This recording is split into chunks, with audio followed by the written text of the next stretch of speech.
এবছর আশুরার রোজা কবে রাখতে হবে? এই বছর অর্থাৎ 2024 সালে আশুরার রোজা রাখবো আমরা এই যে জুলাই মাস যেটা চলছে এই মাসের 16 এবং 17 এই 2 দিন, অথবা 17 এবং 18। আর বার হিসাবে সামনের মঙ্গল এবং বুধবার, অথবা বুধবার এবং বৃহস্পতিবার। যেহেতু জুলাই মাসের 17 তারিখ বুধবার হলো আশুরার দিন, অতএব সেই দিনটা আমরা রোজা রাখবো অবশ্যই। তার সাথে একদিন আগে অর্থাৎ 16 তারিখ মঙ্গলবার, অথবা একদিন পরে অর্থাৎ 18 তারিখ বৃহস্পতিবার আমরা রোজা রাখবো। তবে উত্তম হয় মঙ্গলবার এবং বুধবার রাখা, সামনের মঙ্গলবার এবং বুধবার এই 2 দিন রোজা রাখা উত্তম। সোমবার দিবাগত রাতে সারি খাবেন, আবার মঙ্গলবার দিবাগত সারি খাবেন, তাহলে জিলহজের 9 এবং 10 এই 2 দিন আশুরা রোজা রাখা হবে। আশুরা রোজা একটা নয়, আশুরা রোজা কয়টা?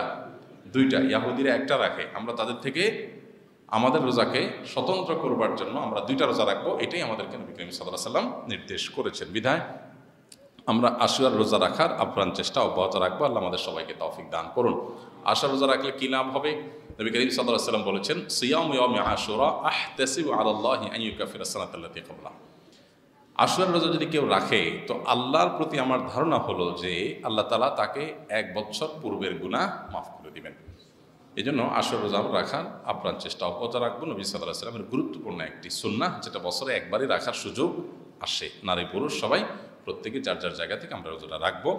মেয়েরা মাসিকের কারণে রাখতে না পারলে, তাদের যদি প্রতিজ্ঞা থাকে তারা সুস্থ থাকলে রাখতেন, এরকম যদি হয় তাহলে সেক্ষেত্রে আল্লাহ তাআলা তাদেরকে এমনিতেই সওয়াব দিবেন, তবে এটার কাজার কোনো সিস্টেম নেই। মুহররম মাসের বিশেষ কোনো আমল আছে কিনা? মুহররম মাসের বিশেষ এবং স্পেশাল আমল হলো বেশি বেশি নফল রোজা রাখা। নবী করিম সাল্লাল্লাহু আলাইহি ওয়াসাল্লাম বলেছেন, আফদালুস সিয়ামি বা'দা রমাদান শাহরুল্লাহিল মুহররম। রমাদানের পরে আল্লাহর কাছে সবচেয়ে উত্তম রোজা হলো আল্লাহর মাস মুহররম মাসে নফল রোজা রাখা। অর্থাৎ রমজানের রোজা তো ফরজ রোজা, সেটার সাথে কোনোটা তুলনা চলে না। রমজানের রোজার পরে সবচেয়ে বেশি নফল রোজার জন্য আদর্শ মাস হলো মুহররম মাস। নবী করিম সাল্লাল্লাহু আলাইহি ওয়াসাল্লাম শাবান মাসে সবচেয়ে বেশি নফল রোজা রেখেছেন। অনেক উলামা ইকরাম বলেছেন মুহররমের ফজিলত তিনি বলেছেন, কিন্তু আমল করার তৌফিক পান নাই, তার আগে দুনিয়া থেকে চলে গেছেন। যাই হোক, তো মুহররম মাসে বেশি বেশি নফল রোজা রাখার ব্যাপারে গুরুত্ব আরোপ করা হয়েছে, উৎসাহ দেওয়া হয়েছে। এই জন্য এই মাসের স্পেশাল নাম হলো নারী পুরুষ সবাই যার যার জায়গা থেকে মুহররম মাস উপলক্ষে আমরা যার যার সাধ্য অনুযায়ী 2, 4, 10টা রোজা রাখার চেষ্টা করব। সোমবার বৃহস্পতিবার যারা রোজা রাখেন, চাঁদের 13, 14, 15 যারা রোজা রাখেন, আশুরা যারা রোজা রাখেন, এগুলো তো রাখবেনই। মাস হিসাবে এই মাসের রোজার মাস হিসাবে, আদর্শ রোজার মাস হিসাবে হাদিসে যে মর্যাদা বলা হয়েছে, নির্দেশ বলা হয়েছে, সেই কারণে আমরা কিছু নফল রোজা রাখার চেষ্টা করবো ইনশাআল্লাহ। এছাড়া মুহররম শব্দের অর্থেই সম্মানিত। এই মাসটা মর্যাদাবান, সম্মানিত 4 মাসের ভিতরে সবচেয়ে সেরা মাস। আবার এই মাসে আশুরা রয়েছে, সেই জন্য এটার মর্যাদা অনেক বেশি। নবী করিম সাল্লাল্লাহু আলাইহি ওয়াসাল্লাম এটাকে শাহরুল্লাহ বা আল্লাহর মাস বলেছেন। এখান থেকে এই মাসের মর্যাদা মর্তবা বুঝে আসে। এই জন্য অন্য যে কোনো সময় চাইতে এই মাসে পাপাচার থেকে আমরা বেঁচে থাকার চেষ্টা করব। রুটিন যে কাজগুলো আছে, 5 ওয়াক্ত নামাজ ইত্যাদি, এগুলো বিশেষ গুরুত্ব এই মাসে দেব। এবং সম্মানিত মাস যে যাচ্ছে সে কনসেপ্টটা যেন আমাদের মাথায় থাকে, এবং এই মাসে বেশি বেশি নফল রোজা রাখবো। আল্লাহ আমাদের সবাইকে তৌফিক দান করুন। যদি কোনো ব্যক্তি ভুলে হারাম ভক্ষণ করে থাকে এবং পরবর্তীতে বুঝতে পারে খাবারটি হালাল ছিল না, এক্ষেত্রে তার ইবাদত কবুল হওয়া নিয়ে কোনো সংশয় আছে কিনা? প্রথম কথা হলো, আরেকজনের সম্পদ আপনি ভক্ষণ করে ফেলেছেন, ভোগ করে ফেলেছেন, জিনিসটা আরেকজনের ছিল, আপনি পরে টের পেয়েছেন। এরকম যদি হয় তাহলে আপনার প্রায়শ্চিত্ত হবে, তওবা হবে, যে ওই পরিমাণ খাবার বা টাকা পয়সা যেটাই আপনি ভোগ করেছেন সেটা মালিককে ফেরত দেওয়ার ব্যবস্থা করবেন, উদ্যোগ নেবেন। নিজে পারেন, অন্য কারোর মাধ্যমে যে কোনোভাবে তার অ্যাকাউন্টে সেটা ঢুকিয়ে দিবেন বা তার মালিকানা সেটা দিয়ে দিবেন। এটা হবে প্রথম কাজ। আর যদি বিষয়টা এরকম না হয়, বরং এমন বিষয় হয় যেটা কোনো মানুষের অধিকার সংশ্লিষ্ট না, আল্লাহর হক নষ্ট করেছেন, আপনি হারাম খেয়েছেন, যেমন শুকরের গোশত, আল্লাহর নির্দেশ হলো সেটা ভক্ষণ না করা, এখন আপনি এটা খেয়ে ফেলেছেন, এখানে কোনো মানুষ হক নষ্ট করেন নাই। তো এই জাতীয় হারাম যদি হয়, কেউ মাদক সেবন করে ফেলেছেন, নিজের টাকা দিয়ে কিনে সেবন করেছেন, কোনো মানুষের হক নষ্ট করেন না, কিন্তু আল্লাহর হক নষ্ট করেছেন। তো এইরকম পরিস্থিতি হলে আল্লাহ তাআলার কাছে তওবা করতে হবে, খাঁটি তওবা করতে হবে, জীবনে যেন আর না করা হয়। এটার যদি খাঁটি তওবা যদি করা হয়, আশা করা যায় আল্লাহ তাআলা তাকে মাফ করে দিবেন। এবং বান্দার হক যদি হয় তাহলে বান্দারটা বান্দার কাছে ফেরত দিবেন, পাশাপাশি আল্লাহর কাছে মাফ চাইবেন। এই দুই ধরনের প্রচেষ্টার পর আশা করে যে আল্লাহ তাআলা মাফ করবেন ইনশাআল্লাহ। ব্যাপারটা এরকম না যে আমি হারাম ভক্ষণ করে ফেলেছি, এখন আমার আর কোনো ওয়ে নাই। ইসলাম নো ওয়ে বলতে কিছু নাই। ইসলামে প্রত্যেকটা কাজের সমাধান আছে, কোনোটা একটু কঠিন, কোনোটা একটু সহজ। তবে সমাধান ততদিন পর্যন্ত যতদিন আমাদের নাকের ডগায় নিঃশ্বাস থাকে। মরে গেলে তখন আর এটার সমাধানের পথ সুদূর পরাহত। আপনি বলেছেন ইস্তেগফার করতে থাকলে বিপদ দূর হয়। আমার এক বিপদে বহুবার ইস্তেগফার করার পরও বিপদ কাটেনি, এর কারণ কি থাকতে পারে? ভাই, আমি বলিনি, এটা নবী করিম সাল্লাল্লাহু আলাইহি ওয়াসাল্লামের হাদিসে বলা হয়েছে। আমি হাদিসের অনুবাদ করেছি মাত্র। যে ব্যক্তি ইস্তেগফারকে আঁকড়ে ধরবে, নিয়মিত ইস্তেগফার করতে থাকবে, আল্লাহ রাব্বুল আলামিন তাকে কঠিন সময়ে তাকে উত্তরণের পথ দেখিয়ে দিবেন। তার জন্য এমন এমন পথ আল্লাহ তাআলা আবিষ্কার করে দিবেন যে সেটা কল্পনাও করতে পারেনি। এইভাবে আল্লাহ তাআলা তাকে রক্ষা করবেন। এটা নবী সাল্লাল্লাহু আলাইহি ওয়াসাল্লামের একাধিক হাদিসে বর্ণিত হয়েছে। এই জন্য দুশ্চিন্তা, ডিপ্রেশন, পেরেশানি, বিপদ আপদ, যে কোনো মুসিবত দূরের জন্য কন্টিনিউয়াসলি ইস্তেগফার করতে থাকা, আস্তাগফিরুল্লাহ ওয়া আতুবু ইলাইহি, আস্তাগফিরুল্লাহ আল্লাযী লা ইলাহা ইল্লা হুয়াল হাইয়ুল কাইয়্যুম, এই ইস্তেগফার করতে থাকা। আল্লাহুম্মা আনতা রাব্বী লা ইলাহা ইল্লা আনতা, এইটা সাইয়্যিদুল ইস্তেগফার, যে কোনো ইস্তেগফার। আর সবচেয়ে সংক্ষিপ্ত হলো আস্তাগফিরুল্লাহ ওয়া আতুবু ইলাইহি। এই ইস্তেগফার করতে থাকা, যে কোনো একটা নিয়মিত সুন্দরভাবে অর্থ বুঝে আল্লাহর কাছে মাপ চাইতে থাকা, এটা যে কোনো বিপদ আপদ থেকে মুক্তির অন্যতম উপায়। এটি নবী করিম সাল্লাল্লাহু আলাইহি ওয়াসাল্লামের হাদিস দ্বারা প্রমাণিত। এখন প্রশ্ন হলো, হাদিসে বলা হয়েছে ইস্তেগফার নিয়মিত করতে থাকলে আল্লাহ তাআলা বিপদ দূর করবেন, অথচ আমি ইস্তেগফার করলাম কিন্তু আমার বিপদ দূর হলো না, কারণটা কি? এর উত্তর দেওয়ার আগে আমি একটা উপমা দিতে চাই। উত্তরটা দিয়ে ফেলবো ইনশাআল্লাহ একদম টু দ্য পয়েন্টে, কিন্তু উপমাটা দিলে উত্তরটা বুঝতে সুবিধা হবে। উপমাটা হলো, ধরেন আপনার বাবা আপনাকে বলেছেন, আপনার মা আপনাকে বলেছেন, তোমাকে আমি অনেক ভালোবাসি বাবা, অনেক আদর করি, তোমার কোনো কষ্ট আমি সহ্য করব না, তোমার কোনো কষ্ট আমার সহ্য হয় না, যে কোনো কষ্টে কোনো অসুবিধা হলে আমাকে বলবা, আমি আমার জীবন দিয়ে হলেও তোমাকে কষ্ট থেকে উদ্ধার করব। এইরকম কথা বন্ধুকে বলে, স্বামী স্ত্রীকে বলে, বাপ সন্তান এর মধ্যে এরকম আলাপচারিতা হতে পারে। এখন ধরুন কোনো বাবা তার ছেলে মেয়েকে বলেছে, বা কোনো বন্ধুকে বলেছে, হ্যাঁ, এটা বলার পর কোনো একটা সময় দেখা গেল যাকে এটা বলেছে, ধরেন সন্তানকে বলেছে, ছোট বাচ্চাকে বাবা মা বলেছে, তোমাকে অনেক আদর করি, তোমার কোনো কষ্ট বাবা মা হিসাবে আমরা সহ্য করব না, ইত্যাদি ইত্যাদি। এখন এই ছোট বাচ্চাটা, ওর ধরা যাক কোনো হসপিটালে ট্রিটমেন্ট চলতেছে, এখন ওকে ইনজেকশন পুশ করা হচ্ছে, তারপর অপারেশন হচ্ছে, তার ট্রিটমেন্ট করতে গিয়ে কষ্ট হচ্ছে। এই যে ডাক্তাররা ধরেছে, নার্সরা চেপে ধরেছে, ইনজেকশন পুশ করছে, অ্যানেস্থেসিয়া দিচ্ছে, ছুরি টুরি রেডি করছে, তার অপারেশন করবে। ওই অপারেশন থিয়েটারে যদি বাপ মা থাকেন, যে বলছেন তোমাকে অনেক ভালোবাসি, তোমার কোনো অসুবিধা হলে আমাকে বলবা, শুধু আমি জীবন দিয়ে ফেলবো, তাকে যদি বলে, তুমি না বলছো যে আমার কষ্ট তুমি দেখতে পারো না, তুমি না বলছো যে আমার কষ্ট তুমি সহ্য করবা না, তুমি না বলছো যে আমার কষ্ট হলে তুমি জীবন দিয়ে দিবা, এখন আমাকে বাঁচাও, ডাক্তারের ধাক্কা মারে ফালাও, নার্সদেরকে সরাই দাও, আমাকে উদ্ধার করো, কি বলেন? তখন বাপ মা কি বাচ্চার কথা শুনবে যে হ্যাঁ ঠিকই তো, আমি যে ওয়াদা করছি অতএব আমি ওয়াদা রক্ষা করি, এরকম কিছু? নাকি বলবে যে না বাবা, তোমার এই কষ্টটা সহ্য করার মধ্যেই তোমার কি আছে? কল্যাণ আছে, তোমার আরোগ্য লাভ হবে। সো এই কষ্টটা, তোমার কষ্ট হচ্ছে, আমরাও কষ্ট পাচ্ছি, কিন্তু এখানে আমাদেরও সহ্য করতে হবে, তোমাকেও সহ্য করতে হবে, এর মধ্যেই কল্যাণ হবে, এই কষ্টের পরেই শান্তি আসবে, এই কষ্টটা তোমার শান্তির জন্যই হচ্ছে, এই কষ্টটা না করলে বরং কষ্ট আরো বাড়বে। এখন যদি ছেলে বলে, বাবা তুমি না বলছিলা, এখন তুমি তো কথা রক্ষা করলা না, দোস্ত যদি বলে, দোস্ত তুমি না বলছিলা, তুমি তো কথা রক্ষা করলা না, তো ব্যাপারটা কেমন হবে? ব্যাপারটা কি যৌক্তিক হবে? এবার আসেন মূল প্রশ্নের উত্তরে। নবী করিম সাল্লাল্লাহু আলাইহি ওয়াসাল্লামের হাদিসের আলোকে আমরা জানলাম ইস্তেগফার করতে থাকলে বিপদ দূর হয়। এখন আমার বিপদের সময় ইস্তেগফার পড়লাম, কিন্তু বিপদ গেল না, তাহলে এবার কি হবে? এই বিপদ না যাওয়ার মধ্যে, এই বিপদ সহ্য করার মধ্যে আমার প্রভূত কল্যাণ নিহিত আছে। হয়তো এই বিপদ গেলে আমার যতটুকু লাভ হবে, এই বিপদে আমি ধৈর্য ধারণ করে টিকে থাকতে পারলে তার চাইতে পরিমাণে লাভ আরো হয়তো বহুগুণ বেশি হবে। এক্সাম্পল তো আমরা দিয়েছি, এরকম আমরা বহু নজির আমাদের সামনে আছে না নাই?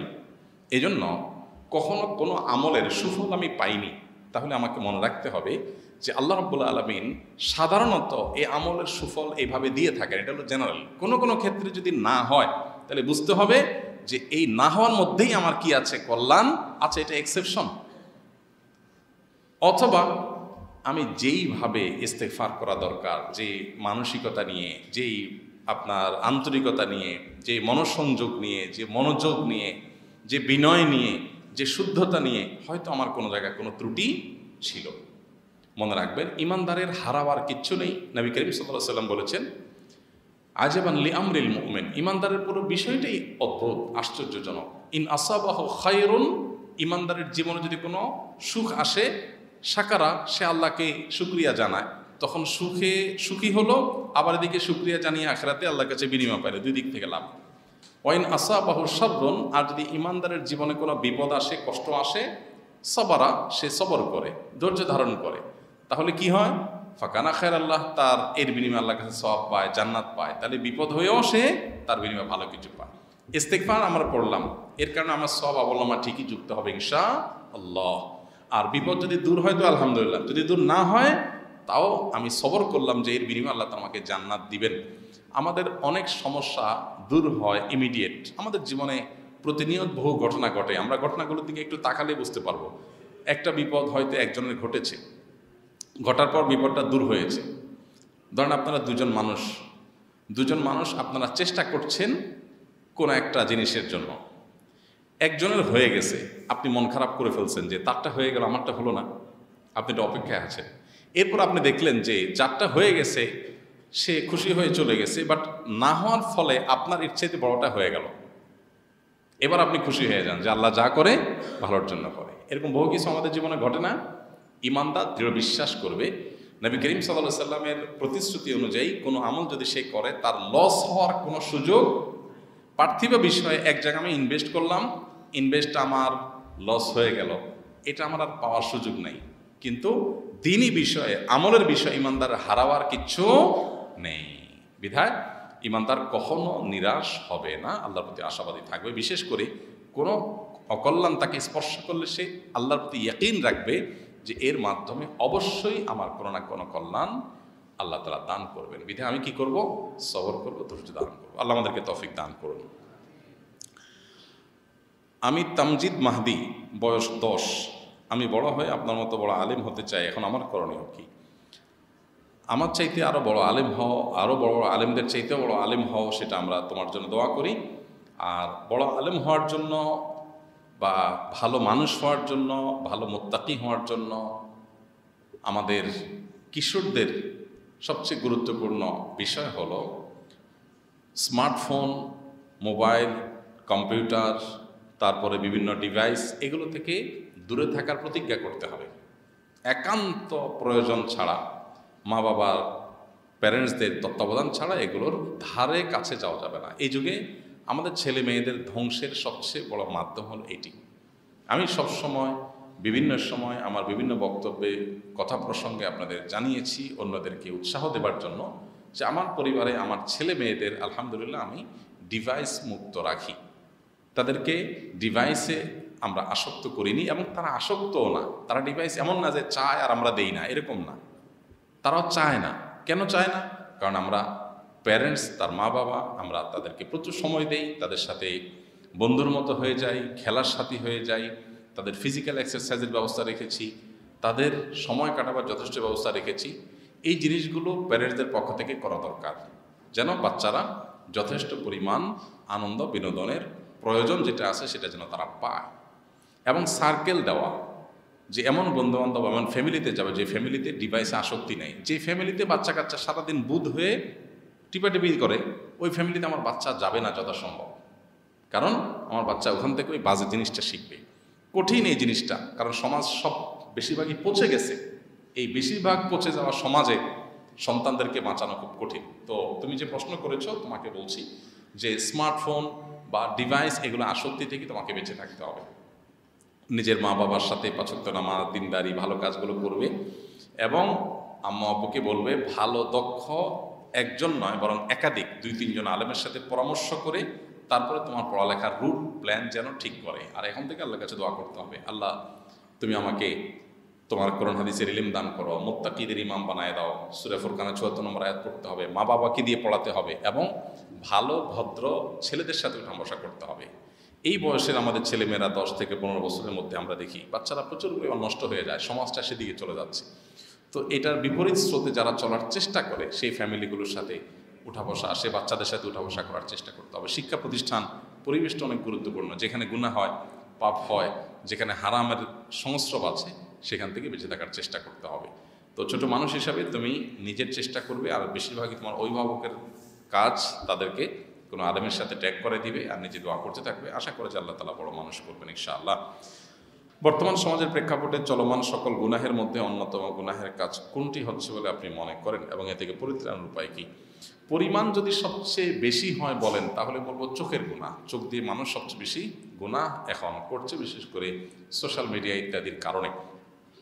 আর ভয়াবহতার বিচার যদি বলেন কোন অপরাধ ভয়াবহ অপরাধের মাত্রা আমাদের মধ্যে সবচেয়ে বেশি, তাহলে আমরা বলবো গুনাহের মধ্যে, কবিরা গুনাহের মধ্যে হারাম ভক্ষণ করা, মানুষের হক নষ্ট করা, এগুলো আমাদের মধ্যে সবচেয়ে বেশি।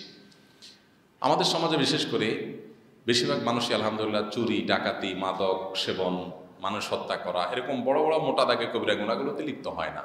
তাহলে বেশিরভাগ মানুষ যেই কবিরা গুনাহে লিপ্ত হয় সেটা হলো নামাজি হয়েও মানুষের হক নষ্ট করছে। আপনি মসজিদে আসছেন, জুতা রেখে আসছেন, একজনের জুতার উপরে আপনার জুতাটা রেখে আসছেন, আপনার জুতা কাদা দিয়ে হেঁটে এসে তার জুতার উপর রেখে আসছেন, তাহলে তার জুতাটাকে ময়লা করে দিয়েছেন, আপনি তার হক নষ্ট করেছেন। আমরা খেয়াল করি না হয়তোবা। রাস্তাঘাটে চলতে ফিরতে প্রতিবেশী, আত্মীয় স্বজন, কলিগ, সহকর্মী, সহযাত্রী, সহপাঠী, এমনকি মসজিদে এসেও দেখা যায় আমি পাশে মুসল্লির হক নষ্ট করছি, জোরে জোরে তেলাওয়াত করতেছি, ডিস্টার্ব হচ্ছে। এরকম নানাভাবে আমরা মানুষের হক নষ্ট করছি। আমরা লেবাসি পোশাকে ইসলামে বিশ্বাসী, আমরা আচার আচরণে বেশিরভাগ মুসলমানরা ইসলামে বিশ্বাসী না। এই অপরাধটা, মানুষকে কষ্ট দেওয়া, মানুষের হক নষ্ট করা এবং উপার্জনের ক্ষেত্রে হালাল হারাম বিবেচনা না করা, এই অপরাধটা আমাদের সমাজে ভয়াবহ অপরাধের মধ্যে মাত্রায় বা পরিমাণে সবচাইতে বেশি। বাঁচার উপায় কি? বাঁচার উপায় খুবই সিম্পল। এগুলো থেকে বাঁচার জন্য সংকল্প করা, এগুলোর ভয়াবহতাটা বোঝার চেষ্টা করা, যে আমরা যত নেকামল করি না কেন, মানুষের হক নষ্ট করলে, মানুষকে কষ্ট দিলে আল্লাহর কাছে ওই নেকামলের কোনো মূল্য, ভ্যালু থাকবে না। এটা আমাদের পরিষ্কারভাবে জানতে হবে এবং ক্লিয়ার করতে হবে। আল্লাহ তাআলা আমাদেরকে বোঝার তৌফিক দান করুন। আমাদের সমাজে বেশিরভাগ মুসলমানদেরই ধারণা হলো যে আমরা নামাজ কালাম পড়লাম, রোজা রাখলাম, বাস আমার হয়ে গেল। আল্লাহ নারাজ হোক, বান্দা নারাজ হোক, মানুষের ক্ষতি হোক, জমি জমা, আপনার উপার্জন, তারপরে যায় চাকরি বাকরির ক্ষেত্রে সুদ ঘুষ, এগুলোর বাজ বিচার আমি করলাম না, যা খুশি তা করলাম। এই জন্য দেখবেন যত দুর্নীতিবাজ ধরা পড়ে, যদিও বেশিরভাগই আপনার দাড়ি ছাড়া, টুপি ছাড়া, ইসলামী পোশাক ছাড়া, কিন্তু কিছু কিছু আছে দাড়ি টুপি ইসলামী পোশাক সহই ধরা পড়ে। আবার তাদের দেখা যায় হজ করে, উমরা করে, তাদের বিভিন্ন ছবি সোশ্যাল মিডিয়াতে আপনার ছড়িয়ে পড়ে। তো একটা লোক আল্লাহর প্রতি বিশ্বাস করে, হজ উমরা করতেছে, সে আবার কীভাবে দুর্নীতি করে, সেভাবে কীভাবে হক নষ্ট করে, কীভাবে মানুষের অধিকার নষ্ট করে? এটা তখনই হতে পারে যখন ইসলাম সম্পর্কে সঠিক ধারণা তার না থাকে। এই জন্য ইসলামটা বোঝার চেষ্টা করা, যে আল্লাহ তাআলা কিসে খুশি হবেন, কিসে বেজার হবেন। আমি চুরিদারি করে এরপরে ওইটাকে আল্লাহ রাস্তা দান করে দিলাম, হজমরা করে ফেললাম, এটাতে রিকভার হবে না। আল্লাহ আমাদেরকে ইসলামটাকে বোঝার তৌফিক দান করুন। আমার বাচ্চার বয়স 7.5 বছর, সে বর্তমানে একটি কওমি মাদ্রাসায় প্রথম শ্রেণীতে পড়ছে। তাকে আগামী বছর আপনার মাদ্রাসা মূল ক্যাম্পাসে ভর্তি করার নিয়ত করেছি। এখন আমার করণীয় কি? আমাদের মাদ্রাসা ভর্তি করার জন্য নভেম্বর ডিসেম্বরের দিকে মাদ্রাসায় যোগাযোগ করবেন, যাবেন। এবং আমরা সাধারণত উপরের দিকে, মাঝখান থেকে, বাহির থেকে বাচ্চা ভর্তি করি না, কোটা খালি না থাকলে নিচের দিকে শুধু ভর্তি নেওয়া হয়। বিধায় আপনি চেষ্টা করতে পারেন নভেম্বর ডিসেম্বরে মাদ্রাসায় ডাইরেক্ট সরাসরি যোগাযোগ করতে হবে। তবে শত শত মানুষ ভর্তির জন্য চেষ্টা করে, সামান্য কিছু সিট খালি থাকে। বিধায় মেধার ভিত্তিতে, যোগ্যতার ভিত্তিতে আমরা আমাদের মাদ্রাসায় বাচ্চা ভর্তি নেওয়ার ক্ষেত্রে শুধু বাচ্চার মেধা দেখি না, বাচ্চার মা বাপের মানসিকতা দেখি। মা বাপকেও পরীক্ষা করা হয়। অন্যান্য প্রতিষ্ঠানে শুধুমাত্র বাচ্চাকে আপনার দেখা হয়, বাচ্চার অ্যাসেসমেন্ট করা হয়। আমরা বাচ্চার অ্যাসেসমেন্ট করি, বাচ্চার মা বাপেরও অ্যাসেসমেন্ট করি, যে মা বাপ আমাদের এই মাদ্রাসার প্যারেন্টস হওয়ার উপযুক্ত কি না। যদি অনুপযুক্ত হয় তাহলে সেক্ষেত্রে আমরা সেই ফ্যামিলিকে আমাদের মাদ্রাসায় অ্যাক্সেস দেই না। তো এই বিষয়টা খুবই গুরুত্বপূর্ণ, এই জন্য মাদ্রাসাতে সরাসরি সাক্ষাৎ করে দেখবেন। সম্প্রতি আসন্না ফাউন্ডেশনের 3 লক্ষ বৃক্ষরোপণের উদ্বোধনী অনুষ্ঠান হয়েছে। বৃক্ষরোপণের গুরুত্ব সম্পর্কে আমরা বেশিরভাগ মানুষই সচেতন নই। এ বিষয়ে যদি কোনো কিছু বলতেন। ভাই, এ বিষয়ে তো আলহামদুলিল্লাহ প্রচুর কথা বলা হয় এবং আমরা ইদানিং দেখতে পাচ্ছি ওলামা ইকরামও চতুর্দিক থেকে আলহামদুলিল্লাহ কথা বলছেন, বৃক্ষরোপণ করা একটা ইবাদত, একটা নেকামল, এটা শুধু পার্থিব কাজ না। যদি কেউ গাছ লাগান, সে গাছ বড় হওয়ার পর যদি বড় হয়, সেটাতে পাখি, মানুষ যত ফল ফসল খাবে, ছায়া পাবে, অক্সিজেন পাবে, সবগুলোর কারণে সে আল্লাহর কাছে সওয়াব পাবে। এই জন্য গাছ তো শুধু ফলের গাছ না, এটা সওয়াবেরও গাছ। এই জন্য এই গাছটা লাগানো উচিত, সদকা জারিয়া। যে কোনো গাছ আমরা লাগাইলে, উপকারী গাছ লাগালে তার সওয়াব আল্লাহ তাআলার কাছে আমরা পাবো ইনশাআল্লাহ। আমার একটি ঘটনা, একজন ভাই চট্টগ্রামের আমাদের আসুন্নাহ ফাউন্ডেশনের সদস্য, তিনি তার একটা ঘটনা আমাকে শুনিয়েছেন। আমি তখন অবশ্য দেশের বাইরে ছিলাম, সম্ভবত দুবাইতে ছিলাম বা মালয়েশিয়াতে ছিলাম। উনি আমাকে ফোনে তার একটা নিজের একটা ভালো অভ্যাসের কথা আমাকে শোনালেন। শুনে আমি খুব উৎসাহিত হলাম, অনুপ্রেরণা পেলাম, এবং আমি নিজেও চিন্তা করলাম এটা তো আমি নিজেও আমল করি না। আর বিষয়টি হলো এরকম, উনি বলেছেন যে আমি যত ফল খাই, আম, জাম, লিচু, কাঁঠাল, যত রকমের ফল খাই, আমি কোনো ফলের বীজ ফেলে দেই না। সাধারণত এই যে এখন আমের সিজন চলছে, আমরা আম খেয়ে বিচিটা কী করি, ময়লার সাথে ফেলে দিই। তো উনি বলেছেন যে আমি এই বিচিগুলো ফেলি না। যে কোনো খাবার খাই, আমার সাথে একটা পলিথিন ব্যাগ কিছুটা থাকে, ওইটাতে আমি বিচিগুলো রেখে দিই, এবং গায়ে দিয়ে যখন যেতে থাকি, ডানে বামে রাস্তার ধারে কাছে সুন্দর মাটি টাটি আছে, এরকম জায়গায় বিচিগুলো আমি ফেলে দিতে থাকি, ফেলতে ফেলতে যেতে থাকি। তো আমার উদ্দেশ্য যে আরেকজনের গাছ, পথ বা রাস্তার ধারে আমি যদি 10টা, 20টা, 50টা, 100টা বীজ ফেলি, তাহলে এখান থেকে যদি একটা গাছও টিকে যায় আর এটা বড় হয়, তো আল্লাহর কাছে আমি একটা সওয়াব পেতে পারি। তো আমি তার এই চিন্তাটা দেখে অবাক হলাম যে এটা তো আমিও এইভাবে ভাবি নাই। খুবই শুদ্ধ এবং সুন্দর একটি চিন্তা, আলহামদুলিল্লাহ। আমরা একটু চেষ্টা করলেই এই ধরনের ভালো কাজগুলো করতে পারি। আল্লাহ আমাদেরকে তৌফিক দান করুন। এই জন্য যে সমস্ত বীজ আমরা খাবো, সেই বীজগুলো আমরা সংরক্ষণ করার চেষ্টা করব। আমরা মুসলমানরা বীজের গুরুত্ব বুঝি না। গোটা পৃথিবীতে যত খাদ্য উৎপাদন হয়, সব থেকে হয়, এই মেজরিটি বীজ থেকেই হয়। আপনি কলম বলেন, অন্য যত সিস্টেম আছে, এগুলোর মূলে গেলে বীজ, বীজ ছাড়া তো ওই কলমও আসে নাই। তো এই জন্য বীজ সংরক্ষণ করা খুবই গুরুত্বপূর্ণ একটা কাজ। আমরা এই বীজের ব্যাপারে বেশিরভাগ মানুষই উদাস, এই উদাস থাকা আমাদের উচিত না। বিশেষ করে বৃক্ষরোপণের যে কাজ, এই কাজের জন্য আমাকে আল্লাহ জায়গা দেন নাই, আমি জমি নাই, নিজস্ব বৃক্ষ লাগাতে পারি নাই, আমি যে ফলগুলো খাচ্ছি, এগুলোর বীজগুলো যদি মানুষের জমিতেও ফেলে দিয়ে যাই, তার প্রয়োজনে সে যদি কেটে ফেলে গাছ হওয়ার পর ভিন্ন কথা, কিন্তু 2-4টাও যদি টিকে যায়, জায়গা মতো পড়ে, সব বীজ যে গাছ হবে তা না। যদি কিছু গাছ হয় আর 2-1টাও টিকে যায়, তাহলে আল্লাহর কাছে এটা আমার সওয়াব, একটা গাছ হয়ে গেল। কবরে গেলে এটা সওয়াব, যতদিন গাছ থাকবে আমি পেতে থাকবো ইনশাআল্লাহ। তো এই অভ্যাসটা আমরা করতে পারি। আল্লাহ আমাদেরকে তৌফিক দান করুন।